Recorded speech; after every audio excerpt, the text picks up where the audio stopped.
स्वागत है आप सभी का Vijay Singh study group channel में। मैं विजय सिंह और फ्रेंड्स हम डिस्कस कर रहे थे इंडियन आर्ट एंड कल्चर के बारे में, यानी भारतीय कला एवं संस्कृति का हमने चैप्टर लिया था, भारतीय वास्तुकला, मूर्तिकला और मृदभान का। ठीक है, और हम उसमें चर्चा कर रहे थे पिछले लेसन में, यानी पिछला लेक्चर मैंने जब आपसे डिस्कस किया तो उसमें मौर्य काल के बारे में हमने चर्चा की थी, स्तूपों के बारे में हमने चर्चा की, साथ ही साथ मूर्तियाँ और गुफाओं की भी मैंने आपसे चर्चा की। आज हम जो चर्चा करेंगे वो मौर्योत्तर काल में गुफाओं के बारे में, ठीक है, स्तूपों के बारे में, और जो हम मूर्तियों की बात करते हैं, ठीक है, जो शैलियों की बात करते हैं हम मूर्तियाँ बनाने की, गांधार, मथुरा और अमरावती, तो इनके बारे में आज हम डिटेल से डिस्कशन करने वाले हैं। ठीक है, तो अभी तक आपने चैनल को सब्सक्राइब नहीं किया है, आप ज़रूर से चैनल को सब्सक्राइब कर लें और नोटिफिकेशन बेल के ऑल के बटन पर क्लिक कर लें ताकि मेरी वीडियो का नोटिफिकेशन आपको आसानी से मिल जाएगा। ठीक है फ्रेंड्स, देखो क्या कहता है, दूसरी शताब्दी ईसा पूर्व में मौर्य साम्राज्य के पतन के बाद भारत के विभिन्न भागों में छोटे छोटे राजवंशों का उदय हुआ। इनमें उत्तर में शुंग, कर्ण, कुषाण और शक प्रमुख थे, जबकि दक्षिणी और पश्चिमी भारत में सातवाहन, इक्ष्वाकु, आभीर और वाकाटक ने प्रसिद्धि प्राप्त की। क्या कह रहा है मित्रों, मौर्य साम्राज्य का जब पतन हो गया तो उसके बाद मौर्योत्तर काल आया, और मौर्योत्तर काल में जो है शुंग राजवंश, कण्व राजवंश, सातवाहन, कुषाण, शक, इन्होंने हमारे देश पर शासन किया। और आगे जाकर के जो है मित्रों वाकाटक और आभीर ने भी प्रसिद्धि, यानी इन्होंने भी आगे जाकर के शासन किया और उन्होंने भी प्रसिद्धि प्राप्त की। इसी प्रकार से धार्मिक परिदृश्य ने शैव, वैष्णव और शाक्त जैसे ब्राह्मण संप्रदायों का उद्भव देखा। आगे कहता है, साथ ही इस अवधि की कला ने बदलते सामाजिक राजनीतिक परिदृश्य को भी परिलक्षित करना आरंभ किया। ठीक है, नेक्स्ट क्या कहता है मित्रों, नेक्स्ट कहने चाह रहा है ये कि चट्टानों को काटकर बनाई गई गुफाओं, क्या कह रहा है मित्रों, चट्टानों को काटकर बनाई गई गुफाओं में, चट्टानों को काटकर बनाई गई गुफाओं और स्तूपों के रूप में स्थापत्य कला जारी रही, लेकिन साथ ही कुछ राजवंशों ने अपनी स्वयं की अनूठी विशेषताएं प्रचलित की। यानी मौर्योत्तर काल में मित्रों चट्टानों को काटकर हमने गुफाएं बनाई, हमने स्तूपों का निर्माण भी किया। ठीक है, और लेकिन आगे ये कहता है कि कुछ राजवंश ऐसे भी थे कि उन्होंने अलग से अपनी स्वयं की अनूठी, यानी एक यूनिक विशेषताएं प्रचलित की, और इसी प्रकार से मूर्तिकला की विभिन्न शैलियों का उद्भव हुआ और मौर्योत्तर काल में मूर्तिकला अपने चरमोत्कर्ष पर पहुंच गई। यानी मौर्योत्तर काल में मूर्तियां जो है एक बहुत बड़ी मात्रा में बनाई जाने लगी, और साथ साथ मौर्योत्तर काल में ही मित्रों जो हम मूर्तियों की शैलियों की जो चर्चा करते हैं, गांधार शैली, मथुरा शैली, अमरावती शैली, तो ये सभी जो है मित्रों मौर्योत्तर काल में जाकर के ही इनका विकास हुआ था। अब हम स्थापत्य कला की मित्रों चर्चा कर रहे हैं, और देखो पहले क्या कह रहा है, चट्टानों को काटकर बनाई गई गुफाएं, तो गुफाओं की हम चर्चा कर रहे हैं। और गुफाओं में देखो मित्रों क्या कह रहा है, गुफाओं में कहना चाह रहा है कि मौर्योत्तर काल की भांति, क्या कह रहा है मित्रों, ये कह रहा है मौर्योत्तर काल की भांति चट्टानों से बनाई गई गुफाओं का निर्माण मौर्य काल में जारी रहा। यानी मित्रों आगे देखो क्या कह रहा है मित्रों, मौर्य काल की भांति चट्टानों से बनाई गई गुफाओं का निर्माण जारी रहा। हालांकि इस अवधि में चट्टानी गुफाओं के दो प्रकार, हमें चैत्य और विहारों का विकास देखा। यानी मौर्य काल में जिस प्रकार से मैंने गुफाएं बनाई, ठीक है, बिहार में बराबर की गुफाएं और नागार्जुन की गुफाओं की मैंने आपसे पिछले लेक्चर में चर्चा की थी, तो उसी प्रकार से मौर्योत्तर काल में भी जाकर के गुफाओं का विकास हुआ, निर्माण हुआ। लेकिन गुफाओं का हम दो प्रकार से उपयोग करने लगे, पहला हम चैत्य के रूप में और दूसरा विहार के रूप में। चैत्य मतलब जहाँ पे प्रार्थना कक्ष यानी पूजा स्थल, और विहार जहाँ पे हम रहते थे। ठीक है, आगे कहता है विहार जो है बौद्ध और जैन भिक्षुओं के लिए आवासीय कक्ष होते थे। ठीक है, और आगे मित्रों क्या कहता है, मुख्य रूप से समतल वाले चतुर्कोणीय कक्ष थे और प्रार्थना कक्ष के रूप में इनका उपयोग किया जाता था। किसकी बात कर रहा है, यानी विहार की मैंने आपसे चर्चा कर ली, आवासीय कक्ष के रूप में बौद्ध और जैन भिक्षु इनका उपयोग करते थे, और चैत्य कक्षों का हम उपयोग करते थे किसके रूप में, प्रार्थना कक्ष के रूप में। साथ ही साथ कहता है गुफाओं में बारिश से बचाने के लिए खुले प्रांगण और पत्थर रोड़ी की दीवारें भी थी। यानी गुफाओं में जो है हम दीवारों को भी देखते हैं, और साथ ही साथ कहता है कि मानव और पशु आकृतियों से भी इन गुफाओं को सजाया गया, यानी इन गुफाओं पर अलंकरण किया गया मनुष्य और पशुओं की आकृतियों को बना करके। एग्जाम्पल की हम चर्चा करें तो क्या कहता है, एग्जाम्पल दे रहा है काले का चैत्य होल और अजंता की गुफाएं। 29 गुफाएं हैं मित्रों अजंता में, 25 तो बिहार है और 4 चैत्य हैं, यानी 25 आवास योग्य गुफाएं हैं और 4 वहाँ पे धार्मिक जो पूजा स्थल होते हैं, प्रार्थना कक्ष होते हैं, वो है। ठीक है, अब फ्रेंड्स हम चर्चा कर रहे हैं उदयगिरी और खंडगिरी की गुफाएं जो उड़ीसा में है, उसकी हम चर्चा कर रहे हैं। तो देखो क्या कह रहा है, वर्तमान भुवनेश्वर के निकट प्रथम द्वितीय सदी ईसा पूर्व में कलिंग राजा खारवेल के अधीन इन्हें बनाया गया। गुफा परिसर में मानव निर्मित और प्राकृतिक दोनों प्रकार की गुफाएं हैं। संभवतः जैन भिक्षुओं के निवास के लिए इन्हें बनाया गया था। उदयगिरी में 18 और खंडगिरी में 15 गुफाएं हैं। क्या कह रहा है मित्रों, उदयगिरी और खंडगिरी गुफाएं अगर आपसे पूछ ले कहाँ हैं तो वो उड़ीसा में स्थित है। ठीक है, कलिंग राजा जो खारवेल था उसके अधीन इनको बनाया गया था। और मित्रों उदयगिरी में 18 गुफाएं हैं और खंडगिरी में हम 15 गुफाओं को देखते हैं। ठीक है, जैन भिक्षुओं के लिए आवास स्थल के रूप में हमने इसको बनाया। ठीक है, और ये हमने उदयगिरी और खंडगिरी गुफाएं के बारे में चर्चा की। आगे कहता है उदयगिरी की गुफाएं हाथी गुम्फा अभिलेख के लिए प्रसिद्ध है। बहुत ही इंपॉर्टेंट क्वेश्चन है मित्रों। उदयगिरी की जो गुफाएं हैं वो हाथी गुम्फा अभिलेख जो है, जो ब्राह्मी लिपि में उत्कीर्णित है और जो जैन धर्म से संबंधित है। ठीक है, तो उसी के बारे में हमें उदयगिरी गुफाओं में इस अभिलेख के बारे में देखने को हमें मिलता है।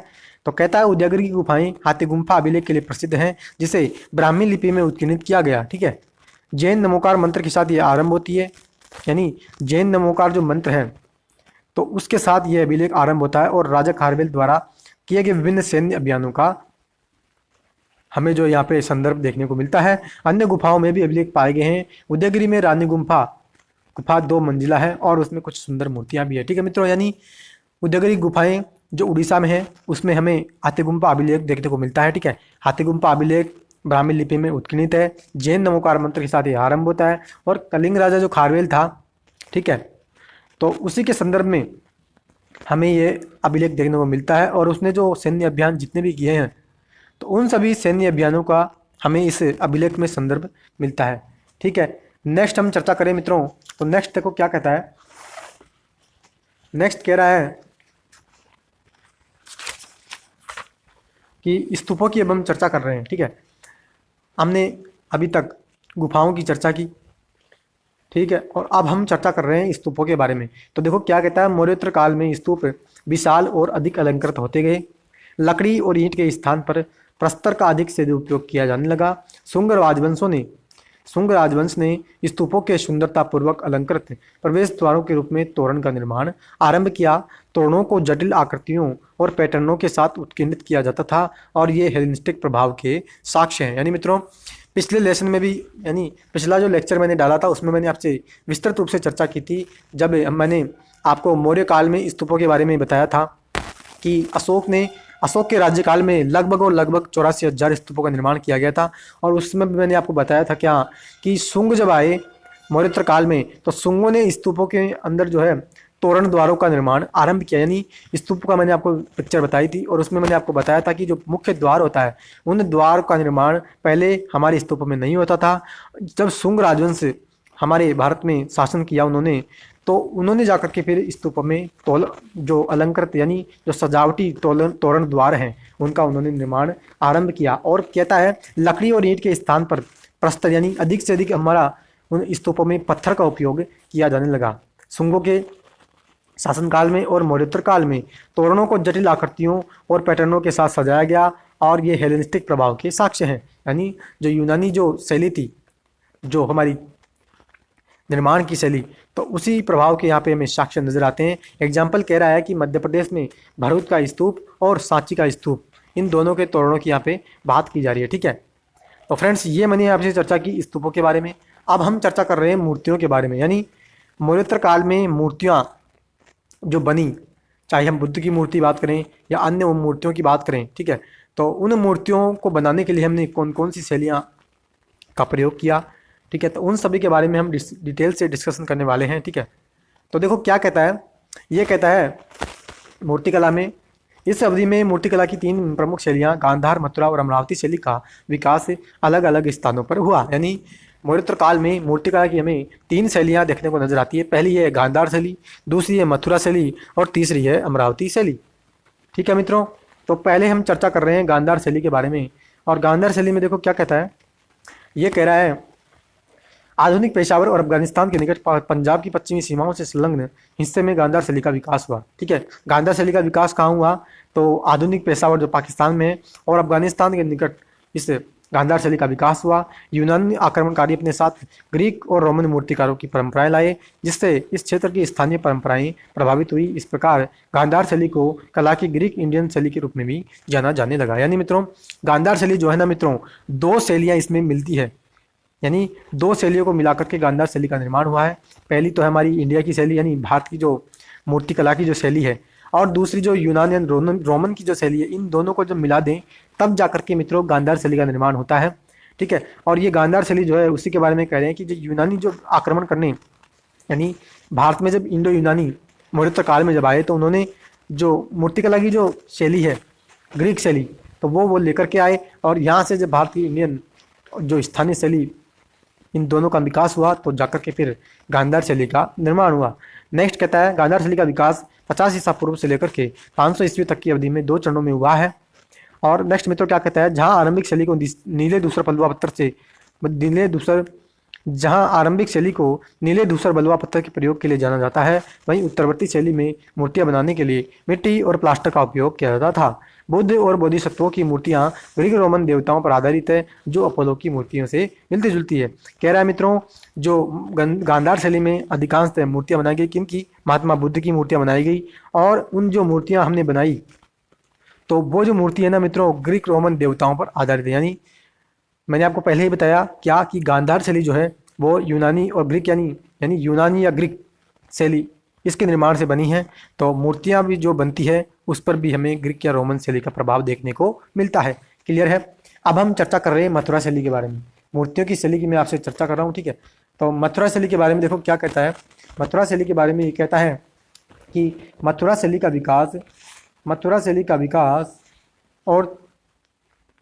विकास पहली और तीसरी शताब्दी ईसा पूर्व के बीच की अवधि में यमुना नदी के किनारे हुआ, ठीक है। मथुरा शैली का विकास हुआ मित्रों यमुना नदी के किनारे हुआ। मथुरा शैली की मूर्तियां उस समय के सभी तीनों धर्मों हिंदू, जैन और बौद्ध की कहानियों और चित्रों से प्रभावित हैं।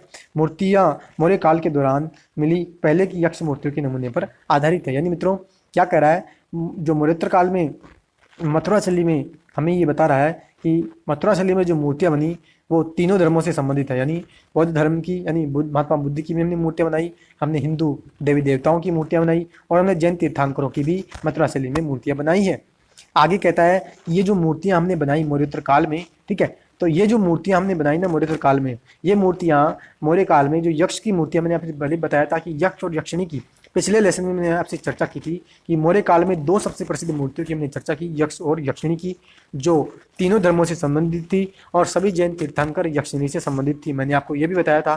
तो यही बात यहाँ पे निकल करके आ रही है कि जो मौर्योत्तर काल में मूर्तियां जो बनी वो मौर्य काल के यक्ष की मूर्तियों के नमूने पर ही आधारित थी। क्लियर है। आगे कहता है मथुरा शैली ने मूर्तियों में प्रतीकों का प्रभावशाली उपयोग दिखाया। हिंदू देवताओं का निर्देशन उनकी अवायु धास का उपयोग करके बनाया गया था। उदाहरण के लिए शिव को लिंग और मुखलिंग के माध्यम से दिखाया गया है, ठीक है। इसी प्रकार बुद्ध के सिर के चारों ओर प्रभामंडल गांधार शैली की तुलना में बड़ा है और बुद्ध को 2 बोधिसत्वों से घिरा हुआ दिखाया गया है। नहीं मित्रों, महात्मा बुद्ध की मूर्तियों के बारे में यहाँ चर्चा की जा रही है कि बुद्ध की जो मूर्तियाँ हैं वो हमें बोधिसत्वों के रूप में देखने को मिलती है और हिंदू देवी देवताओं का निर्देशन हमें मथुरा शैली में मूर्तियों में देखने को मिलता है। क्लियर है। अब हम मित्रों चर्चा कर रहे हैं अमरावती शैली के बारे में, ठीक है। अमरावती शैली के बारे में अब हम चर्चा कर रहे हैं। तो देखो क्या कहता है, भारत के दक्षिणी भाग में अमरावती शैली का विकास सातवाहन शासकों के संरक्षण में कृष्णा नदी के किनारे हुआ। क्या मित्रों, अमरावती शैली का विकास अगर आपसे पूछ ले कि किसके शासनकाल में यानी किसके शासनकाल में अमरावती शैली का या अमरावती के स्तूपों का विकास हुआ, ठीक है। स्तूपों का भी विकास मित्रों सातवाहन शासकों के संरक्षण में ही इनका विकास हुआ था, अमरावती के स्तूपों का। और अमरावती शैली का जो विकास हुआ वो सातवाहन शासकों के संरक्षण में कृष्णा नदी के किनारे पर हुआ है, जहां अन्य 2 शैलियों ने एकल आकृतियों पर बल दिया। इसी प्रकार आगे कहता है इस शैली की मूर्तियों में त्रिभंग आसन यानी 3 झुकावों के साथ शरीर का अत्यधिक प्रयोग किया गया है। क्या ये कह रहा है कि अमरावती शैली में जब हमने मूर्तियां बनाई तो हमने त्रिभंग मुद्रा, ठीक है। आगे जब हम नृत्य कला में जब हम चैप्टर में चर्चा करेंगे तब आपसे मैं त्रिभंग मुद्रा की वहाँ पे चर्चा भी करूँगा, ठीक है। तो उसी के बारे में ये कह रहा है कि हमने जो मूर्तियाँ बनाई अधिकांश अमरावती शैली में वो हमने त्रिभंग मुद्रा में मूर्तियाँ बनाई है, ठीक है। अब फ्रेंड्स हम चर्चा कर रहे हैं गांधार, मथुरा और अमरावती शैली के बीच अंतर क्या है, ठीक है। यानी गांधार शैली, मथुरा शैली और अमरावती शैली इन तीनों में आखिर अंतर डिफरेंस अगर हम करना चाहें तो वो कैसे कर सकते हैं। तो देखो क्या कहता है, ये कह रहा है आधार की हम पहले चर्चा करें, यानी किसके आधार पर हम अंतर करेंगे। तो देखो बाह्य प्रभाव के आधार पर हम अंतर कर रहे हैं, यानी जो मूर्तियों की जो शैली है उस पर बाहरी जो देश विदेश के जो शासक हैं और देश विदेश की जो मूर्तिकला की शैली है उसका क्या प्रभाव पड़ा। देखो क्या कहता है, गांधार शैली के बारे में कह रहा है यूनानी या हेलेनिस्टिक मूर्ति कला का भारी प्रभाव उतई से भारतीय यूनानी कला के रूप में भी जाना जाता है। मैंने आपको पहले भी बताया था कि भारत की मूर्ति कला और यूनान की मूर्ति कला, इन दोनों को मिलाया तो हमारी गांधार शैली का निर्माण हुआ। तो इसको हम इंडो यूनान यानी इंडो ग्रीक शैली भी हम गांधार शैली को कहते हैं। क्लियर है। मथुरा शैली ये हमारी स्वदेशी है, यानी हमारी खुद की भारत की मूर्तियों की शैली है मथुरा शैली, और बाह्य प्रभाव से ये प्रभावित नहीं हुई। क्लियर है। अमरावती शैली के बारे में हम चर्चा करें तो अमरावती शैली जो है मित्रों, ये भी हमारी स्वदेशी शैली है और ये भी बाह्य प्रभाव से किसी भी प्रकार से प्रभावित नहीं हुई। सामग्री की मित्रों हम चर्चा कर रहे हैं कि मूर्तियां जब हमने बनाई तो गांधार, मथुरा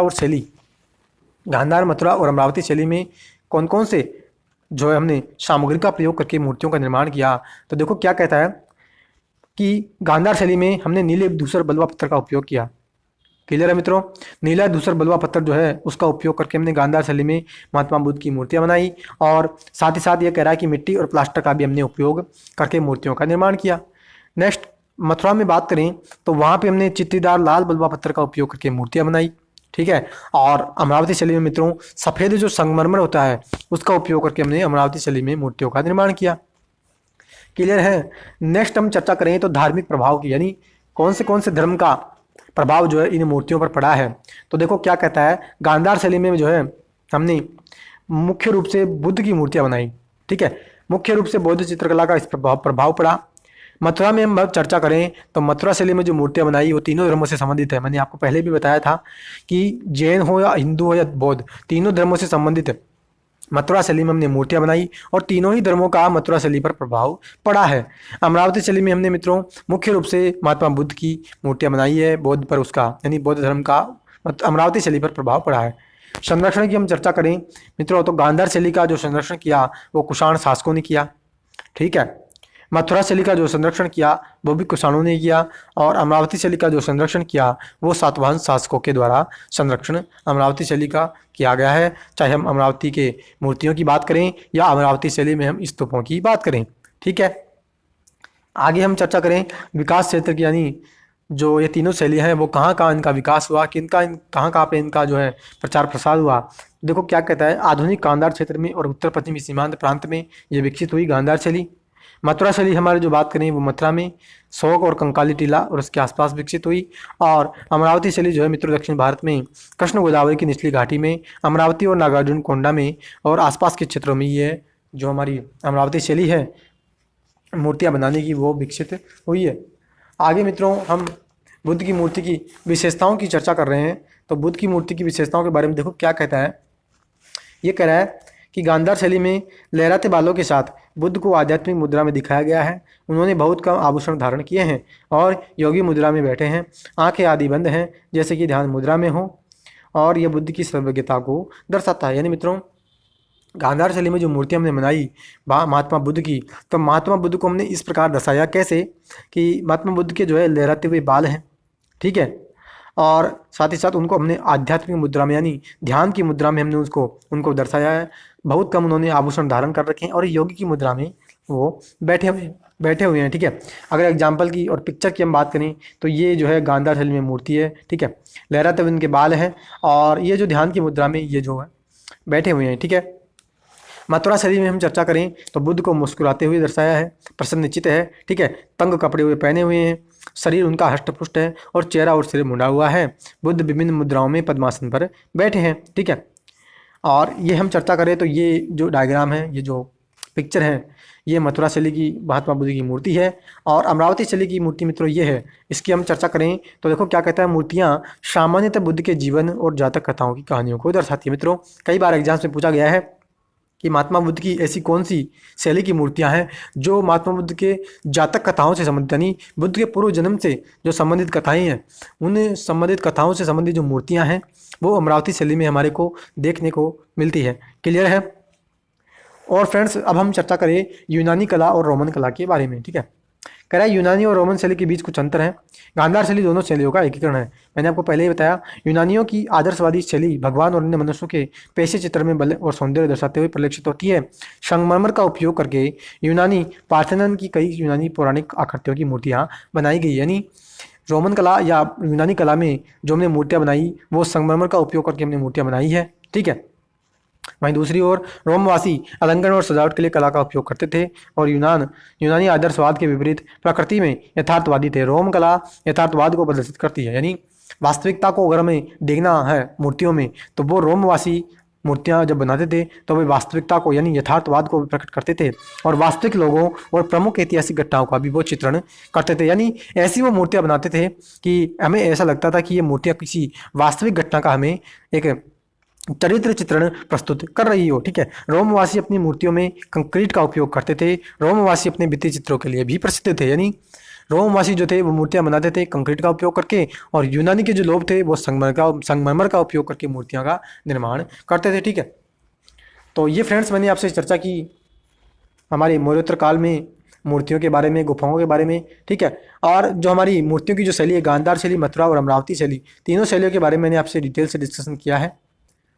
तो फ्रेंड्स अब हम चर्चा करने जा रहे हैं महात्मा बुद्ध से संबंधित जो उनकी 10 मुद्राएं हैं, ठीक है। यानी वो जब किसी भी प्रकार का ध्यान करते थे तो किसी भी प्रकार से वो जब भी कोई कार्य करते थे तो वो कौन सी मुद्रा में बैठते थे, ठीक है। तो उन सभी 10 मुद्राओं के बारे में अब हम डिटेल से डिस्कशन करने वाले हैं, ठीक है। तो उसके बारे में हम डिटेल से डिस्कशन करने जा रहे हैं। महात्मा बुद्ध से संबंधित जो मुद्राएं हैं, पहली मुद्रा है भूमि स्पर्श मुद्रा। क्या करा है, बुद्ध की मूर्तियों में पाई जाने वाली एक सर्वाधिक आम मुद्रा, यानी बुद्ध की हम कोई भी मूर्ति की चर्चा कर लें तो अधिकांश जो मूर्तियों में जो हमें मुद्रा देखने को मिलती है महात्मा बुद्ध की, तो वो हमें देखने को मिलती है भूमि स्पर्श मुद्रा। यानी ये मित्रों महात्मा बुद्ध की मूर्ति है और इन्होंने इस हाथ को जमीन के टच कर रखा है, यानी भूमि को ये स्पर्श कर रखे हैं और ये हमें बताता है भूमि स्पर्श मुद्रा के बारे में, ठीक है। तो क्या कहता है मित्रों, इसमें बुद्ध को उनके बाएं हाथ के साथ ध्यान मुद्रा में बैठे हुए दर्शाया गया है। हथेली उनकी गोद में सीधी है और दाहिना हाथ पृथ्वी को स्पर्श कर रहा है, यानी दाहिना हाथ तो पृथ्वी को स्पर्श कर रहा है और बायां जो हाथ है वो उनके गोद में रखा हुआ है। इस मुद्रा को सामान्यतः अक्षोभ्य के रूप में ज्ञात नीलवर्ण बुद्ध से संबंध किया जाता है, ठीक है। यानी ये जो मुद्रा है उसको नीलवर्ण जो बुद्ध है उससे हम इसको जोड़ सकते हैं। पहली मुद्रा की हमने चर्चा की। दूसरी की हम चर्चा करें तो वो है ध्यान मुद्रा, यानी महात्मा बुद्ध जब ध्यान करते थे वो कौन सी मुद्रा है, कह रहा है यह मुद्रा इंगित करती है और समाधि या योग मुद्रा भी कही जाती है। यानी यह मुद्रा जो है इसको हम समाधि मुद्रा या योग मुद्रा भी कहते हैं। कहता है इसमें बुद्ध को गोद में दोनों हाथों के साथ दर्शाया गया, यानी महात्मा बुद्ध की जो मूर्ति है इसमें दोनों हाथ महात्मा बुद्ध के गोद में रखे हुए हैं और इन दोनों हाथों को मित्रों इस प्रकार से वो हाथों को उन्होंने समेटा है, यानी एक दूसरे को अंगूठे से अंगूठा मिलाया है और अंगुलियों से अंगुलियां एक दूसरे के ऊपर रखी हुई है। कह रहा है इसमें बुद्ध को गोद में दोनों हाथों के साथ दर्शाया गया है। फैली हुई उंगलियों के साथ दाएं हाथ की पीठ बाएं हाथ की हथेली पर रखी हुई है। कई मूर्तियों में दोनों हाथों के अंगूठे पर स्पर्श करते हुए दर्शाया गया है, ठीक है। और कह रहा है यह आध्यात्मिक पूर्णता की प्राप्ति का द्योतक है, यानी यह जो मुद्रा है हमें यह बताती है, हमें यह संकेत करती है कि महात्मा बुद्ध जो है उन्होंने आध्यात्म की प्राप्ति प्राप्त कर ली है, यानी उन्होंने आध्यात्म को प्राप्त कर लिया है। कहता है बोधि वृक्ष के नीचे अंतिम ध्यान के दौरान बुद्ध द्वारा इस मुद्रा का प्रयोग किया गया, यानी महात्मा बुद्ध के द्वारा जब बोधि वृक्ष के नीचे अंतिम ध्यान किया गया तो उन्होंने इस ध्यान मुद्रा का ही उस समय उपयोग किया था, ठीक है। तो ये मैंने आपसे दूसरी मुद्रा की भी चर्चा की। अब मित्रों हम चर्चा करने जा रहे हैं महात्मा बुद्ध की जो तीसरी मुद्रा है। तो तीसरी मुद्रा के बारे में हम चर्चा करें तो देखो क्या कहता है, वितरक मुद्रा की यहाँ पे चर्चा की जा रही है और कह रहा है कि यह मुद्रा शिक्षण और चर्चा या बौद्धिक बहस इंगित करती है, यानी शिक्षण कार्य या हमें किसी भी प्रकार की हम तर्क वितर्क कर रहे हैं तो वो जो मुद्रा है वो वितर्क मुद्रा की यहाँ पे चर्चा कर रहे हैं। और कह रहे हैं अंगूठे और तर्जनी का पोर व्रत बनाते हुए, यानी ये जो मुद्रा है अंगूठा और तर्जनी अंगुली इन दोनों को इस प्रकार से मिला के इन्होंने जो है वितर्क मुद्रा की हमें यहाँ पे चर्चा कर रहे हैं। कह रहे हैं अंगूठे और तर्जनी का पोर व्रत बनाते हुए एक दूसरे को स्पर्श करता है और दायां हाथ कंधे के ऊपर और बायां हाथ श्रेणी स्तर पर रखा है, गोद में हथेली ऊपर की ओर है। यह बौद्ध धर्म में उपदेश के शिक्षण चरण का द्योतक है, यानी बुद्ध धर्म में महात्मा बुद्ध के द्वारा जो बौद्ध धर्म में उपदेश दिए जाते हैं और जो दिए जाते थे उनके उपदेशों के जो शिक्षण कार्य था उसका यह संकेत हमें यह मुद्रा करती है, ठीक है। आगे हम अभय मुद्रा की चर्चा करें तो अभय मुद्रा जो मित्रों है वो निर्भयता का प्रतीक हमें बताती है, यानी जो अभय मुद्रा है वो हमें ये बताती है कि महात्मा बुद्ध जो है निर्भय है, यानी उन्हें किसी भी प्रकार का कोई डर नहीं है।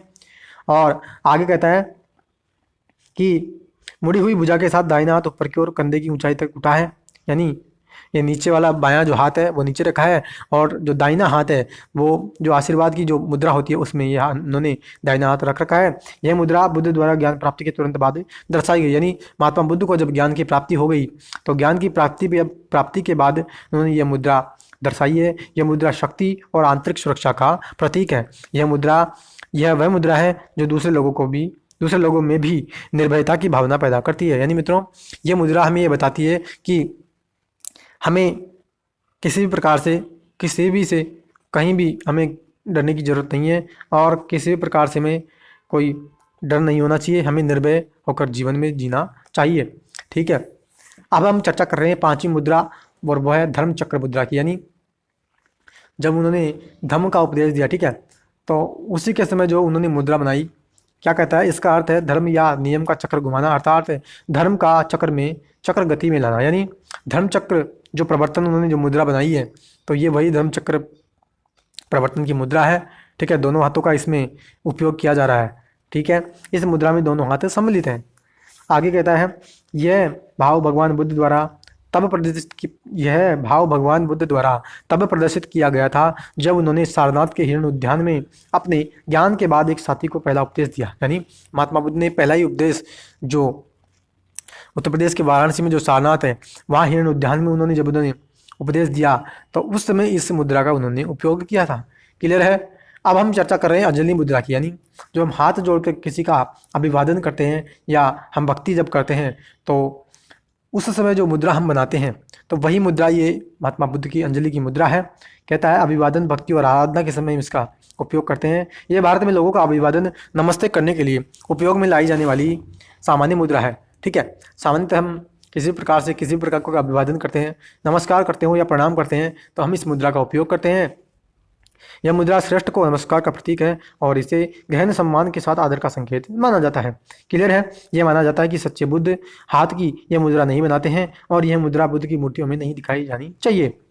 यह मुद्रा बोधिसत्वों के लिए है जिनका उद्देश्य पूर्ण ज्ञान प्राप्त करने के लिए तैयारी करना है। यानी मित्रों, जब हम आपको जैन धर्म और बौद्ध धर्म वाले यानी धर्मों के जब चैप्टर में जब मैं आपसे डिस्कशन करूंगा तो मैं आपको बोधिसत्वों के बारे में बताऊंगा। यानी ऐसा बुद्ध, यानी बोधिसत्व किसको कहा जाता है, जब कोई महात्मा बुद्ध बनने की राह पर चल रहा हो। ठीक है, यानी जब वो बुद्ध बनने की राह पर चल रहा हो और उसे संपूर्ण ज्ञान की प्राप्ति हो जाए। ठीक है, और वो सभी लोगों के लिए, यानी सभी लोगों के परोपकार के लिए, अच्छे कर्मों के लिए, सभी लोगों की भलाई के लिए अगर वो कर्म करने के लिए ऐसे बुद्ध की प्राप्ति के लिए उसे पथ पर अग्रसर हो जाता है तो हम उसको जब जाकर के बोधिसत्व कहते हैं। और यह यहाँ पे कह रहा है क्या कि जब कोई बोधिसत्व बन जाता है ना तो वही इस मुद्रा को बनाता है, अन्यथा कोई भी मूर्ति हो, कोई भी ऐसा जो बौद्ध धर्म का व्यक्ति है वो इस मुद्रा का उपयोग नहीं करता है। आगे कहते हैं मित्रों उत्तर बोधि की मुद्रा के बारे में। क्या कह रहा है, इसका अर्थ सर्वोच्च ज्ञान है। यानी अगर महात्मा बुद्ध को सर्वोच्च ज्ञान की प्राप्ति हो जाती है तो इस मुद्रा का वे उपयोग करते हैं। और क्या कहते हैं कि तर्जनी को छोड़कर सभी अंगुलियां गूंथते हुए तर्जनी को सीधे ऊपर पर उठाते और एक दूसरे को स्पर्श कराते हुए दोनों हाथों को सीने के ऊपर दर्शाया गया है। आगे कहता है यह मुद्रा व्यक्ति में ऊर्जा का प्रभाव कराने के लिए जानी जाती है। यह मुद्रा पूर्णता का प्रतीक है। ठीक है, नागों के मुक्तिदाता शाक्य मुनि बुद्ध इस मुद्रा में प्रस्तुत किए गए हैं। यानी ये जो उत्तरबोधि मुद्रा है मित्रों, ये व्यक्ति में ऊर्जा का प्रभाव कराने के लिए जानी जाती है। यानी किसी भी व्यक्ति में एक ऊर्जा, ठीक है, काम करने की जो जिज्ञासा है, ठीक है, चंचलता है, तो वो हमें इस मुद्रा के माध्यम से देखने को मिलता है। और ये मुद्रा जो है मित्रों पूर्णता का प्रतीक हमें नजर आती है। आगे कहता है वरदा मुद्रा की चर्चा की जा रही है। क्या यह मुद्रा दया भाव, करुणा और इच्छाओं की स्वीकृति इंगित करती है। यानी महात्मा बुद्ध दया के लिए, करुणा के लिए और इच्छाओं को स्वीकृत करने के लिए इस मुद्रा का उपयोग करते हैं। ठीक है, ये जो महात्मा बुद्ध की मूर्ति है, एक हाथ ऊपर है और एक हाथ यहाँ पे नीचे कर रखा है इन्होंने, तो ये वरदा मुद्रा है। कहता है 5 विस्तारित अंगुलियों के माध्यम से यह मुद्रा 5 पूर्णताओं को दर्शाती है। कौन कौन सी है? उदारता है, नैतिकता है, धैर्य है, प्रयास है और ध्यान संबंधी एकाग्रता है। यानी इन 5 पूर्णताओं को यह मुद्रा हमें नजर आती है। क्लियर है। आगे मित्रों क्या कहता है, कर्ण मुद्रा की हम चर्चा करें तो कर्ण मुद्रा के बारे में कह रहा है, यह मुद्रा बुराई से बचने का संकेत हमें देती है, यानी हमें बुराई से बचना चाहिए, ठीक है, सदा झूठ ना बोलो, ठीक है, और या जो महात्मा बुद्ध ने जो पंच अणुव्रत दिए, ठीक है, तो उन अणुव्रतों में साथ साथ हमें बुराई से बचने का ये हमें मुद्रा संकेत करती है। आगे की ओर हथेली के साथ साथ साथ हाथ या तो क्षैतिज रूप से या ऊर्ध्वाधर रूप से फैला हुआ है, अंगूठा मध्य की दो मुड़ी हुई उंगलियों को दबाता है, लेकिन तर्जनी और छोटी उंगली सीधे ऊपर की ओर उठी है, यानी इस प्रकार से यह मुद्रा उन्होंने बना रखी है, ठीक है। जो हमारी कनिष्ठा अंगुली, ठीक है, और तर्जनी अंगुली दोनों खड़ी है, और अनामिका और मध्यमा ये दोनों अंगुलियों को उन्होंने अंगूठ के माध्यम से दबा रखा है। क्लियर है। यह नकारात्मक ऊर्जा को बाहर निकालने का प्रतीक है। इस मुद्रा के द्वारा सृजित ऊर्जा बीमारी या नकारात्मक विचार जैसी बाधाएं दूर करने में सहायता करती है। यानी इस मुद्रा का उपयोग करके मित्रों किसी भी प्रकार की बीमारी या हमें किसी भी प्रकार की जो नेगेटिविटी हमारी जो माइंड में आती है, तो उन सभी को ये मुद्रा दूर करने का हमें संकेत देती है। क्लियर है। आगे मित्रों हम अंतिम मुद्रा की चर्चा कर रहे हैं, और वो है मित्रों वज्र मुद्रा। ठीक है, वज्र मुद्रा क्या कहता है इसके बारे में, ये कह रहा है यह मुद्रा ज्ञान इंगित करती है। यानी ये जो वज्र मुद्रा है ये हमें ज्ञान की ओर संकेत करती है। यह मुद्रा कोरिया और जापान में अधिक ज्ञात है। कहता है यह मुद्रा ज्ञान या सर्वोच्च ज्ञान के महत्व का प्रतीक है। तो ज्ञान तर्जनी द्वारा दर्शाया जाता है, और दाहिने हाथ की मुट्ठी उसकी रक्षा करती है। यानी तर्जनी अंगुली से तो ज्ञान दर्शाया जा रहा है, और जो हमारी दाहिने हाथ की मुट्ठी है उस ज्ञान की वो रक्षा कर रही है। ठीक है, तो मित्रों ये मैंने आपसे चर्चा की महात्मा बुद्ध से संबंधित जितनी भी 10 मुद्राएं थी, तो उन सभी 10 मुद्राओं के बारे में मैंने आपसे डिटेल से डिस्कशन किया है। ठीक है, तो आशा करता हूँ आज का लेक्चर आपको अच्छा लगा होगा। आप अपनी प्रतिक्रिया कमेंट बॉक्स में ज़रूर दीजिएगा। ठीक है, तो फ्रेंड्स आगे के लेसन में अब हम चर्चा करने वाले हैं गुप्त काल के बारे में। ठीक है, गुप्त काल के बारे में हम डिटेल से डिस्कशन करेंगे कि गुप्त काल में हमारे जो स्थापत्य कला का निर्माण हुआ, गुफाओं की हम चर्चा करेंगे। ठीक है, अजंता की गुफाएं, एलोरा की गुफाएं, डिटेल से मैं वहाँ डिस्कशन आपको करवाने वाला हूँ। ठीक है, और फिर बाघ की गुफाएं हैं मध्य प्रदेश में, साथ ही जूनागढ़ की गुफाएं, नासिक की गुफाएं, ठीक है, सुल्तानगंज के बुद्ध, और साथ ही साथ हम आगे फिर चर्चा करने वाले हैं जितने भी जो जो अशोक के अभिलेख हैं, तो उन सभी अभिलेखों के बारे में हम डिटेल से आगे के लेसन में डिस्कशन करने वाले हैं। ठीक है, तो जितने भी व्यूअर्स इस वीडियो को देख रहे हैं, अगर उन्होंने अभी तक चैनल को सब्सक्राइब नहीं किया है तो आप ज़रूर से इसको सब्सक्राइब कर लेना। ठीक है, नोटिफिकेशन बेल के ऑल के बटन पर क्लिक कर लेना, ताकि मेरी वीडियो का नोटिफिकेशन आपको सबसे पहले पहुंच जाएगा। ठीक है, तो फ्रेंड्स अब हम मिलते हैं अगले लेक्चर में, तब तक के लिए हैव अ नाइस डे। जय हिंद, जय भारत, वंदे मातरम।